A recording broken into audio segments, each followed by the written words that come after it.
Hi everyone, my name is Dave Cunningham. I'm a civil engineer at Keller Engineers in Hollidaysburg. I was just about to walk to the office this morning and I thought you could accompany me and maybe think about some questions related to civil engineering. Let's go.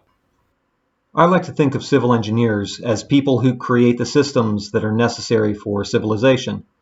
They answer the questions about all the systems you interact with daily without thinking much about. They answer questions like, how do I make streets safe for pedestrians? How do I move people and goods from one place to another? How can I regulate the movement of cars and trucks so that people reach their destination safely?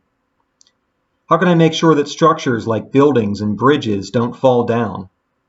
How can I prevent flooding when it rains? And where does all of that water go? How can I provide safe drinking water to homes? And once that water is used, how do I remove it and treat it so it's safe to go back into the environment? How can I make homes safer from fires? And how can I maintain all of those hidden systems? This is where I work. This is Keller Engineers. It's located in Hollidaysburg, right across from the courthouse. You see it there. Let's go inside. So now we've made it to the office. So let's talk a little more about engineers in general. So you're all 10th graders, so maybe you have some idea of what engineers are or what engineers do. But engineer is a very broad term. Generally, it means someone who uses math and science to solve some type of problem.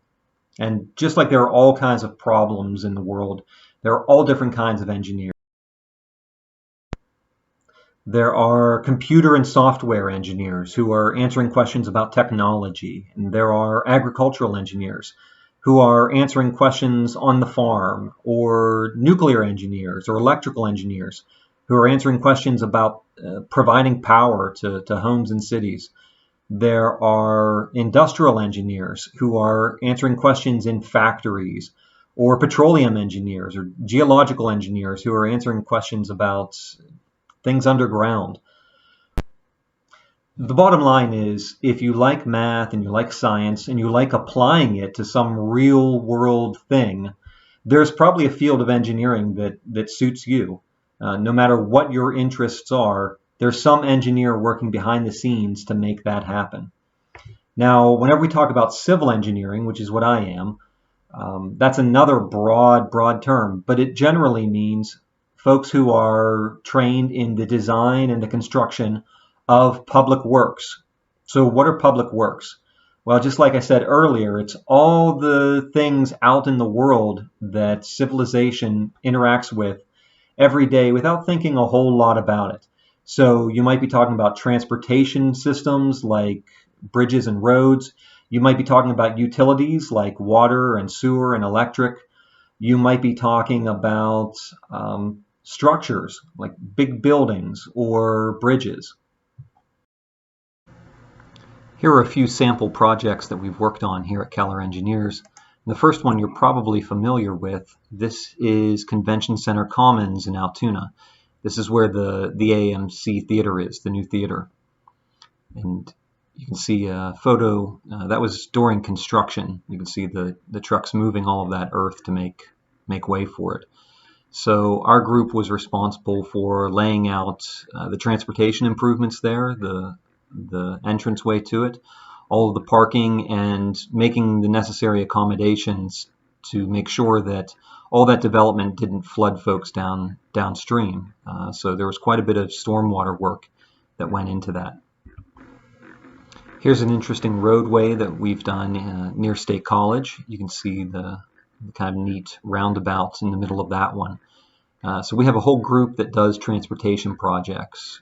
Half of them focus on roadway projects, and the other half focus on bridges.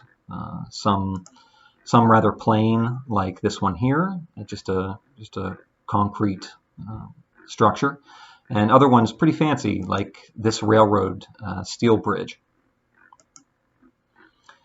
We also have a division that handles vertical structures like buildings. They do a lot of schools and factory type buildings, things that are bigger than a home that require a lot more calculations to make sure that they stay up.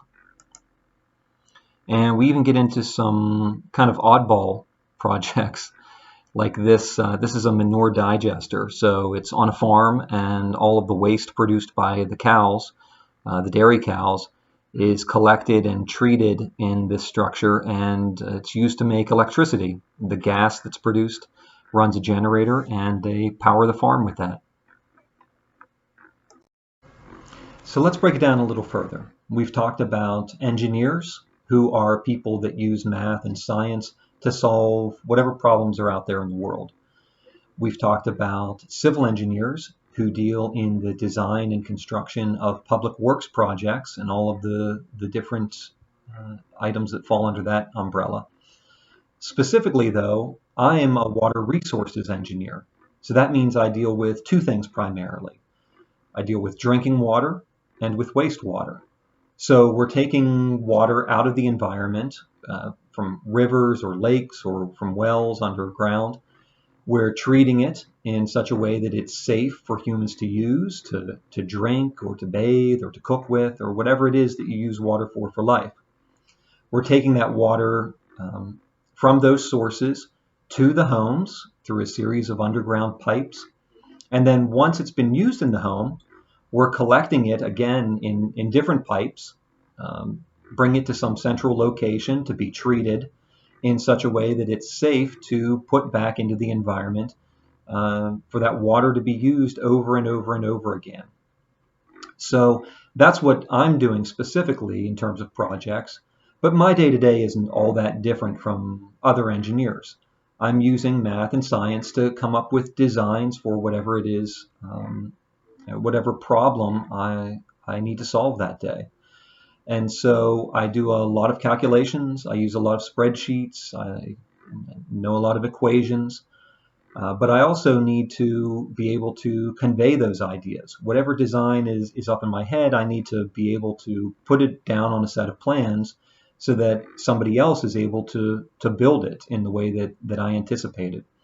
And one of the ways that we do that is with drafting programs. And I'd like to show you a little bit about that. So I want to take a moment just to show you one of the programs that we use. So this is AutoCAD. It's a drafting software, so you can see my cursor moving around the drawing space there.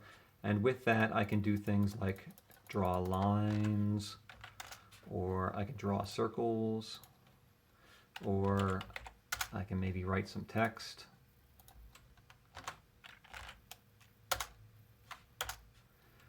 Or maybe I can manipulate all these things by, say, spinning them around, or by creating copies of them. And with all these tools, and there are a lot more tools, I can make some pretty detailed drawings. So this is a treatment plant, and this is a drawing of some treatment units that we'll look at a little later. Using that AutoCAD software, then, I'm able to produce a set of plans that looks like this. And so a builder will take this paper set of plans and construct whatever it is I've designed. In this case, it's a water treatment plant, and you can see it's pretty detailed. Shows some existing structures, shows the improvements that we're making here, and it goes on for quite a way.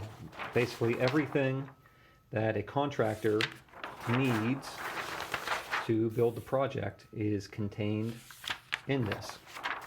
Sizing of structures and pumps and pipes and all of that information that goes into it. Now what I'd like to do is take you out into the field and show you the results of this, show you a project that I designed and that was built. So this is the Glendale Valley Municipal Authority wastewater treatment plant, one of my projects. This is about a $5 million facility here. You can see that we kind of cut into the mountainside there to make room for it. And we'll go up top so you can get a closer look of what's going on there.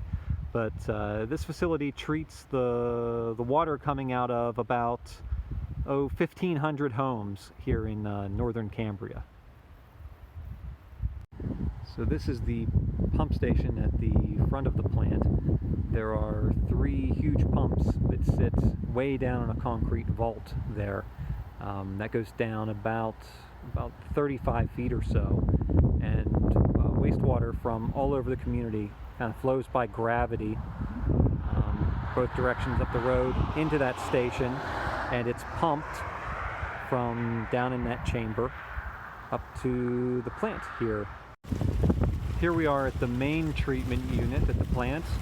This is where the water, it kind of sits in this big sludgy hot tub, and bacteria in that water will eat up all the contaminants in that water, and those bacteria will get nice and fat where they will settle out later in the plant.